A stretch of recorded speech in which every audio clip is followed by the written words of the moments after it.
Gentlemen, this committee recognizes that your constitutional duty is to follow the lawful orders of the president or resign if you don't agree with his decisions and policies like Secretary Mattis did.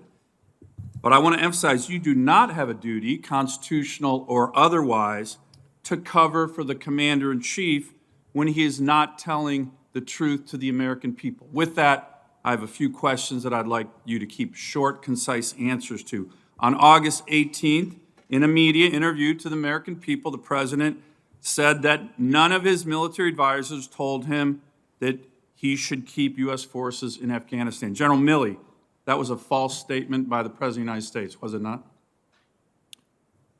I didn't even see the statement, to tell you the truth. I'm reading you a truthful statement.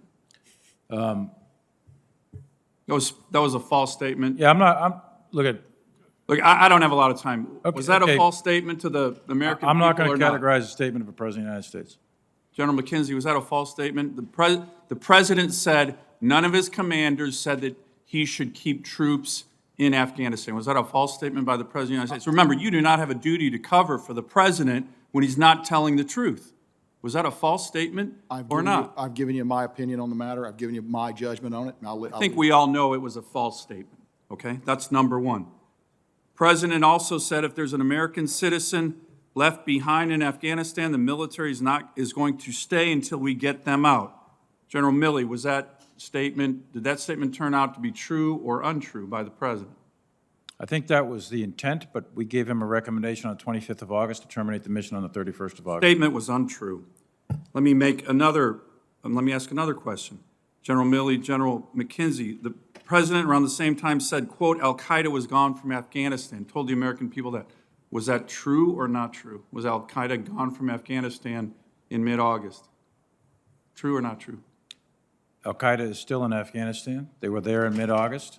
They have been severely disrupted and attrited over many, many years. They are not So it wasn't true. General McKenzie, was that true or not? Al-Qaeda was present in Afghanistan. Okay, so it wasn't true. Let me make one final one. The president called this entire retrograde operation an extraordinary success. General Miller, in his testimony, disagreed with that assertion. General Milley, was this Afghanistan retrograde operation an extraordinary success? There's two operations, Senator. Just yes or no. I have a lot of questions. Was this an extraordinary success? Senator, with all due respect, there's two operations. There's the retrograde, which Miller was in charge of, and there's the NEO, which CENTCOM was in charge of. The retrograde was executed and ended by mid-July with a residual force to defend the embassy. The NEO... You and I have discussed this. Would you use the term extraordinary success for what took place in August in Afghanistan? That's the non-combatant evacuation, and I think one of the other senators said it very well. It was a logistical success, but a strategic failure. And I think those are two different terms. Look, I think, here's the problem. I think the whole world knows, this is the cover of the Economist magazine, Biden's debacle. That had stories in it, articles in it called "The Fiasco in Afghanistan is a huge and unnecessary blow to America's standing." That was one article. Joe Biden blames everybody else. That's another article. China sees America humbled. That's another article. And gentlemen, the problem here, these are not marginal misstatements by the president to the American people. These are dramatic, obvious falsehoods that go to the very heart of the foreign policy fiasco we have all witnessed. These are life and death deceptions that the president of the United States told the American people. I have one final question.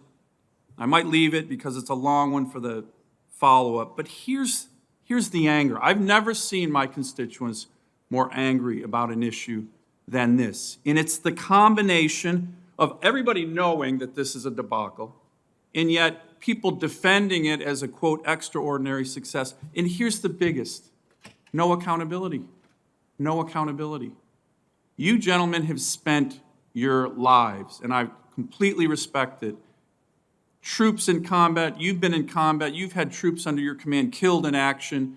You have been part of an institution where accountability is so critical, and the American people respect that. Up and down the chain, where there are instances, commanders get relieved. Up and down the chain, we see it. the McCain incident, the Fitzgerald incident, the AAV incident with the Marine Corps, 3-star, 4-star flag officers, all relieved of duty. But on this matter, on the biggest national security fiasco in a generation, there has been zero accountability, no responsibility from anybody. And I will tell you again, gentlemen, I've never seen so much anger, at least from my constituents, who've witnessed a fiasco, a humiliation, a president who is consistently telling falsehoods to the American people, and the issue of there's no accountability. And you gentlemen have spent decades serving your country honorably in combat. I have the utmost respect for your service, your fidelity to America. And importantly, you've dedicated your lives to an institution that has a culture of strict accountability and responsibility up and down the ranks. I mentioned a few examples this morning, the collisions of the USS McCain and Fitzgerald. Everybody up and down the ranks, including the 3-star admiral, was relieved. The recent, very tragic Marine AAV accident, everybody up and down the ranks, including the commanding general of the 1st Marine Division, was relieved. If you're a Marine or Army 2nd Lieutenant training your platoon on patrol and one of your soldiers loses his NVGs or his rifle, that lieutenant is going to get relieved. But on this issue, one of the biggest national security fiascos in a generation, no one is accountable. And the American people are livid because they saw it, they see it, they know. It's a debacle. General Milley, this morning you called the Afghan retrograde a logistical success, but, quote, a strategic failure. I appreciate your honest assessment. I believe the President of the United States is solely responsible for this. Mr. Secretary, do you know if anyone, the National Security Advisor, the Secretary of State, or Undersecretary for Policy of DoD has offered their resignation to take responsibility for this fiasco? I do not. Okay. I do not, but I don't believe they have. Okay, thank you. Given the military culture of accountability that all of you gentlemen come from, and again, I respect that more than almost anybody, have any of you offered your resignation to the President at any time since his decision to withdraw? And General Milley, I understand your earlier answer to this question, that senior military advisors and officers can't resign every time they disagree with the President. I actually agree with that. But after the President's decision, when the American people see such a strategic failure, as you called it, that's undermining our national security, they expect accountability, and there has been none.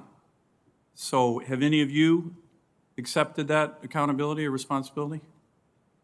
I'm accountable for my actions, and No, I'm just accountable for talking about a resignation. I have not submitted my letter of resignation. Mr. Secretary?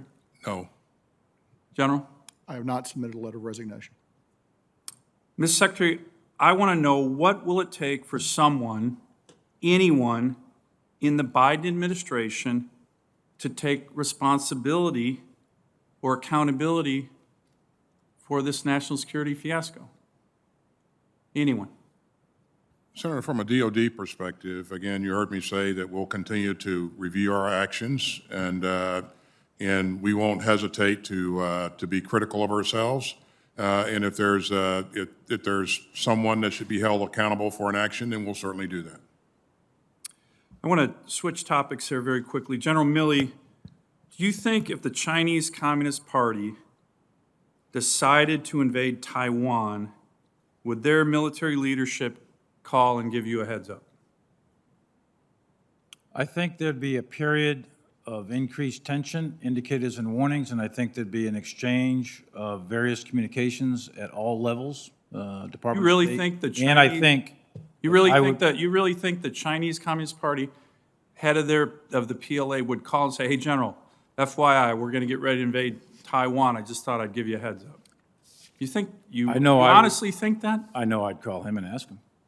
No, I I'm would call asking him the and other ask him question. outright. You think he'd give you a heads up I think on the that, invasion of Taiwan? I think an invasion of Taiwan would be a fairly obvious thing to pick up on. And No, there'd I be a lot of didn't, but that's not communication what I going back asked. and Let me forth. ask a related question. Sure. I think the answer to that is no. I think if the head of the PLA called you and said, hey, we're getting ready to invade Taiwan, and Xi Jinping found out about it, he'd be shot. But let me ask a related question. You said you were, quote, certain that President Trump did not intend on attacking China. That's what you just said. That's correct. Yet you're quoted in the Woodward book as telling the top Chinese Communist military commander, quote, if we're going to attack, I'm going to call you ahead of time.